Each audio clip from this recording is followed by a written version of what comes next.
Si je reviens à l'impression qu'il m'a faite à l'époque où je l'ai capturé et toutes les nuits où nous avons parlé ensemble, j'aurais aimé avoir un patron comme ça de mon côté.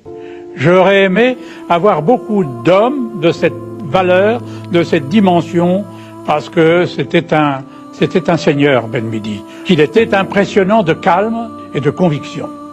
Lorsque je discutais avec lui et je lui disais « Vous êtes le chef de la rébellion, vous voilà maintenant entre nos mains, la bataille d'Alger est perdue, et j'extrapolais un peu, la guerre d'Algérie, vous l'avez perdue maintenant. » Il dit « Ne croyez pas ça. » Et il me rappelait les chants de la résistance, le chant des partisans, un autre prendra ma place. Voilà ce qu'il m'a dit. Le Joël Bijard est venu le voir, il a parlé avec lui, il a aussi été très impressionné par Ben Midi. Vous savez, c'est un homme qui était calme, serein. Je peux même pas dire qu'il était inquiet.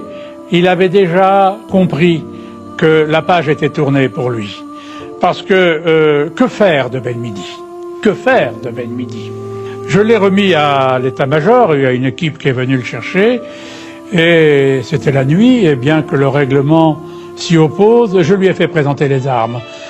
Parce qu'il faut reconnaître chez son adversaire la valeur et le courage, et Ben Midi était pour moi un grand monsieur. D'ailleurs, son prénom dans la résistance était Hakim, qui veut dire le preux. Ben Midi, ça m'a fait de la peine de le perdre. Parce que je savais qu'on ne le reverrait plus, je subodorais. Après, il a disparu, il est parti, il a été remis à la justice ou dans un camp d'internement, et j'ai appris à travers la presse, les journaux et tous les livres d'histoire que j'ai parcourus, qu'il s'était suicidé dans sa cellule le 4 mars. Vous n'y avez pas cru? Mon problème n'est pas de savoir si je l'ai cru, le problème c'est qu'il est mort.